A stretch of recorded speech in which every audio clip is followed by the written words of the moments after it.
Muy buenas noches a todos y bienvenidos a Historias de Terror. Los hombres de hoy creemos que ya no tenemos mucho por conocer, que ya no hay nada nuevo que descubrir.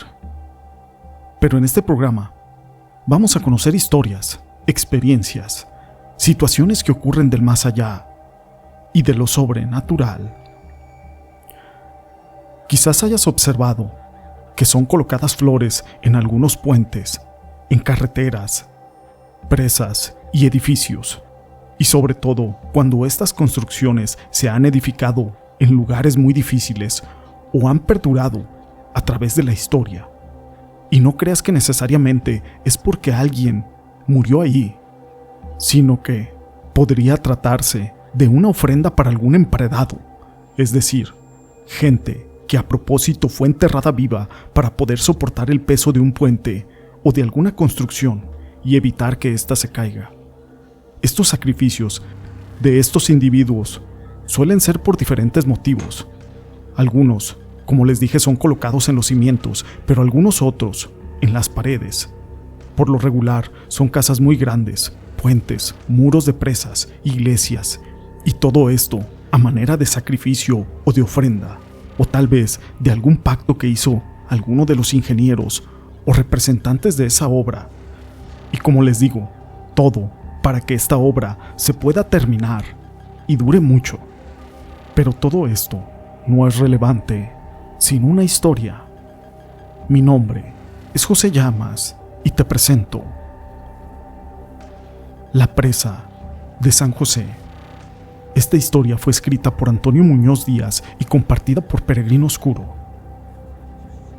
Aunque en muchas partes de nuestro país, incluyendo el estado de San Luis Potosí, se dice que cuando se construían algunos edificios grandes y sobre todo las presas, eran usados cadáveres de personas en esos cimientos para poder evitar que se derrumbara. Sin embargo, en este último caso, se puede optar, además, por enterrar niños, ya fueran vivos o muertos, y nadie sabe bien por qué tanta crueldad. Tal vez para que sus espíritus puedan quedarse atrapados y avisen a los pobladores cuando esta presa vaya a reventar. Aunque por otro lado, las obras de construcción de la presa San José se iniciaron en septiembre del año 1863 y concluidas en el año de 1907. Fueron dirigidas por el ingeniero José María Silicio. Esta presa fue construida por una sociedad de personas con muy alto poder adquisitivo, así como parte del gobierno, y reemplazaría la presa La Constancia, la cual era de una menor capacidad y se había construido en el siglo pasado. Sin embargo, y a pesar de estar involucradas personas de la alta sociedad, lo esotérico y lo paranormal estaba presente en las personas de esa época, quienes estaban preocupadas por la resistencia de la presa, así que ordenaron que se hiciera todo lo posible para poder garantizar su durabilidad.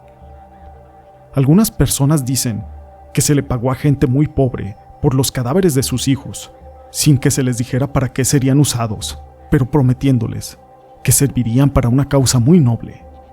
Otras historias señalan que los niños aún estaban vivos y que podían ser hasta de 4 años. A los niños vivos se les ponía en un hueco, como en las columnas, en donde con los dulces los mantenían calmados, todo para poder encerrarlos, con ladrillos. Aparte de los niños, también se utilizaron cualquier tipo de cadáveres, esto para que los cimientos de esa presa resistieran, y en caso de que no, los espíritus de los niños avisaran con su llanto.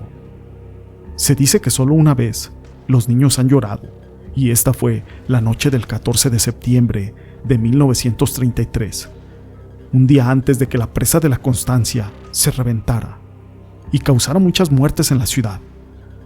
Según los pobladores cercanos, se escuchaban en el aire gemidos de niños que inferían o que avisaban que la presa estaba a punto de reventarse. Sin embargo, nadie prestó atención a esos sonidos y sucedió la tragedia el día 15 de septiembre de 1933, cerca de las 11 de la noche.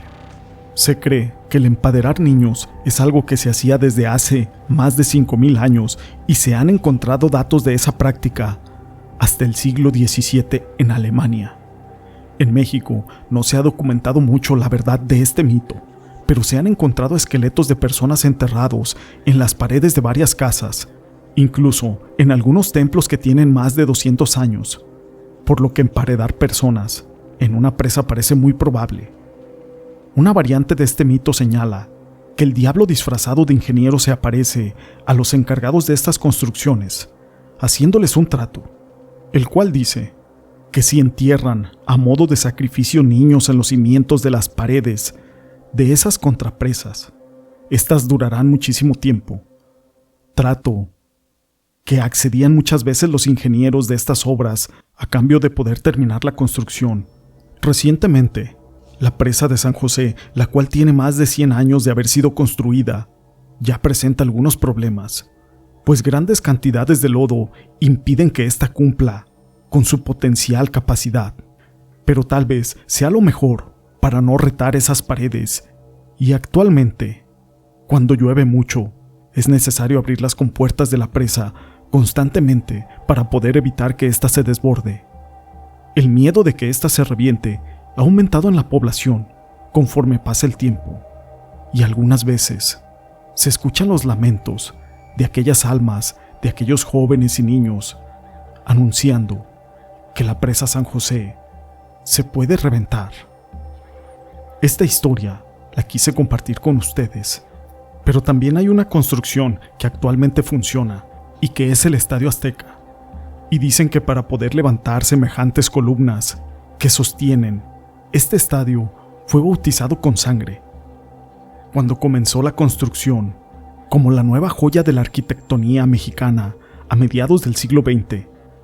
Y con esto no quiere decir que se haya presenciado un sacrificio como en tiempos prehispánicos, pero albañiles y habitantes de Tlalpan afirman que en los cimientos hubo varias personas que fueron enterradas vivas para poder bendecir esta obra.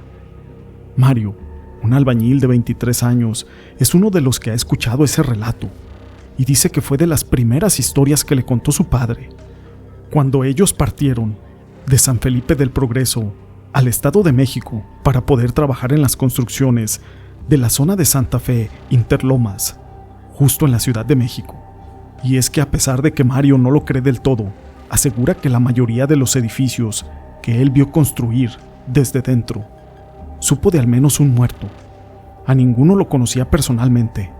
A lo mucho, los ubicaba de lejos o de habladas, pero el hecho de saber de que una persona había desaparecido en el mismo lugar de trabajo donde él llegó a laborar, le eriza la piel. Y en específico el caso del Estadio Azteca, Mario asegura que es una leyenda que todos los albañiles con los que él ha convivido conocen. Todos le ponen algo de matices y elementos a su historia que son un poco diferentes. Pero según le contó su padre, por orden directa de los arquitectos que eran responsables de esa joya que está de pie hasta el día de hoy, varios albañiles y ayudantes fueron enterrados aún con vida en fosas que dieron lugar a las columnas del Coloso de Santa Úrsula. Los arquitectos acudieron a este pacto con el diablo supuestamente porque era muy conocido en el gremio que todos los arquitectos lo hacían, esto con el fin de que su obra se mantuviera firme durante décadas, tal como ha sucedido con el Estadio Azteca, y al ser gente de escasos recursos, la elegida para poder reforzar esos cimientos, ninguna familia tendría los medios para poder reclamar su desaparición. Esa fue la historia que su padre le contó a Mario, pero escuchó muchas otras versiones de sus colegas, como que había sido una realidad que un grupo de albañiles se había organizado con esos sacrificios, todo para poder proteger esa edificación. Y se dice que su alma todavía vaga por esos alrededores del estadio, aún en la actualidad. Estas historias las quise compartir con ustedes. Si les han gustado, déjenme su pulgar arriba. No olviden en dejar sus comentarios. Y gracias por ser parte de este canal.